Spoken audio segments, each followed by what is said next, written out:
Next, we'll look at how we can use the normal distribution to test a hypothesis, either about an individual observation or about sample statistics such as the mean. The book gave us an example about neurologists using simple measurements to diagnose disorders. Someone might be classified with the disorder if his or her sensitivity or finger tapping rate was significantly different than normal people. Alzheimer's patients are known to show decreased tapping speed, for instance. Normal people have a mean tapping rate of 59 and a standard deviation of 7 over a 10-second trial. So we assume that is normal. So how slow is too slow? Is 20 a concern? Is 58 a concern? What about 52 or 45? Our null hypothesis assumes that tapping frequency comes from a healthy population or normal people. So we must determine the probability of getting a score like 45 or lower. We can do this by calculating a z-score. We subtract the mean of 59 from our value of 45 and divide by the standard deviation of 7. We find that this results in a z-score of negative 2.0. This corresponds with the probability of 0.0228. See table E10 for that information. You'll use the probability associated with positive 2.0 because that probability is the same for both positive and negative numbers. Now we must make a decision. Is an event with a probability of 0.0228 sufficiently unlikely to cause us to reject the null hypothesis? If we use traditional significance or rejection levels, we might reject the null hypothesis if the probability is less than 0.05 or 0.01. So what do we conclude? The probability we found was 0.0228, which is smaller than 0.05. So we would say that p is less than 0.05. We would reject the null hypothesis because the data support the alternative hypothesis. That's how we say it. We do not say that we accept the alternative hypothesis, but that it is supported. We can reject the null hypothesis. Remember that the rejection level, which is 0.05 or 0.01, is a probability that an observation will fall in the rejection region. It is meant to represent outcomes that are so unlikely under the null hypothesis that we reject the null based on the reasoning that we would not reasonably expect such results if the null hypothesis were true. In other words, we have reason enough to believe that this individual may have a neurological disorder. There is a slight chance that we are wrong. However, using statistical methodology, we have a sufficient amount of confidence in our decisions. Alternative hypotheses can come from one-tailed tests or two-tailed tests. In a two-tailed test, we determine whether the means of the samples are significantly different. In a one-tailed test, we predict more. Rather than only suggesting that the means are different, we predict that one mean is either larger or smaller than the other. Explicitly stating larger or smaller, we're specifying a direction so that the relationship can only differ in one way.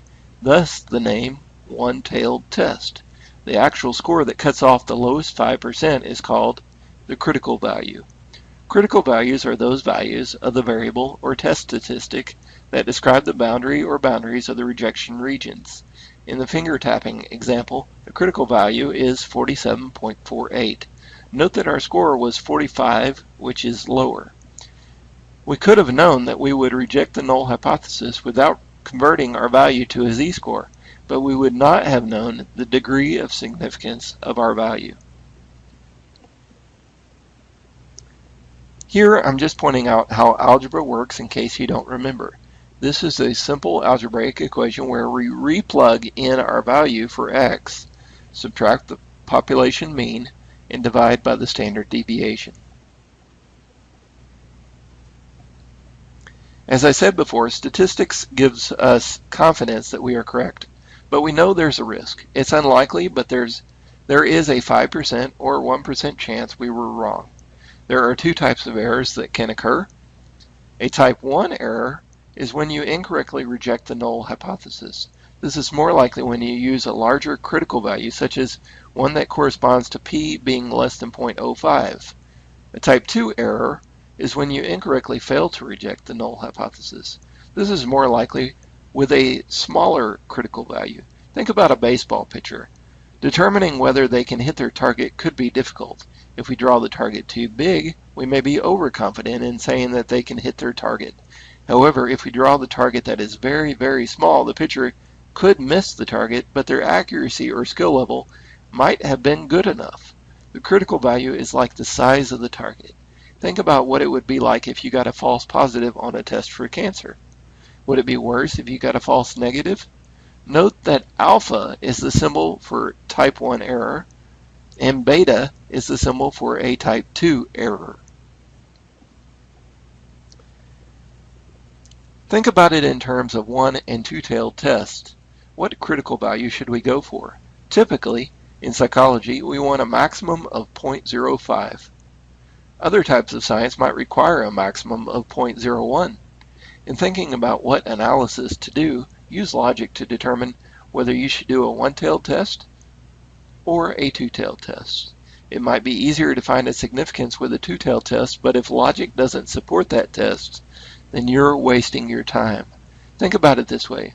On the finger tapping test, should I be worried about people tapping their finger too fast or significantly too fast? I know of no disorder that would speed up finger tapping.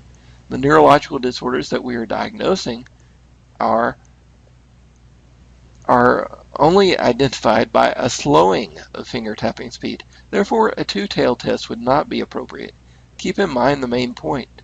When you have a two-tailed test, the rejection region is also split in two.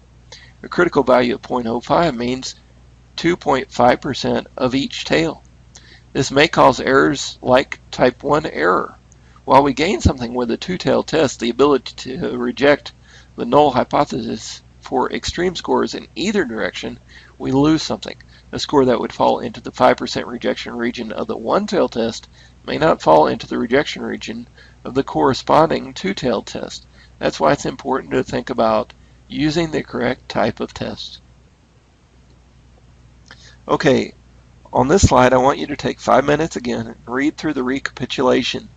Put it in your own words. You don't have to go line by line, but make sure you hit the main points in the overall gist.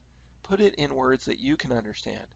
If you still don't get it, don't fake it. Come to me by email, type in keywords on YouTube or Khan Academy, find resources, use the book, and do whatever you need to do to catch up and fully understand. You need to understand this information in order to pass this course.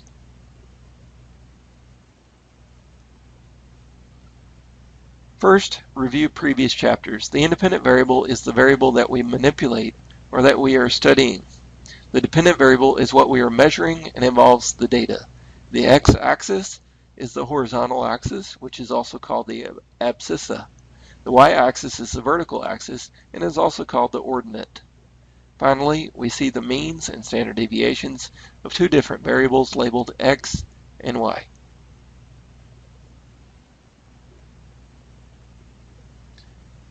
When we come back, we'll look further into correlation.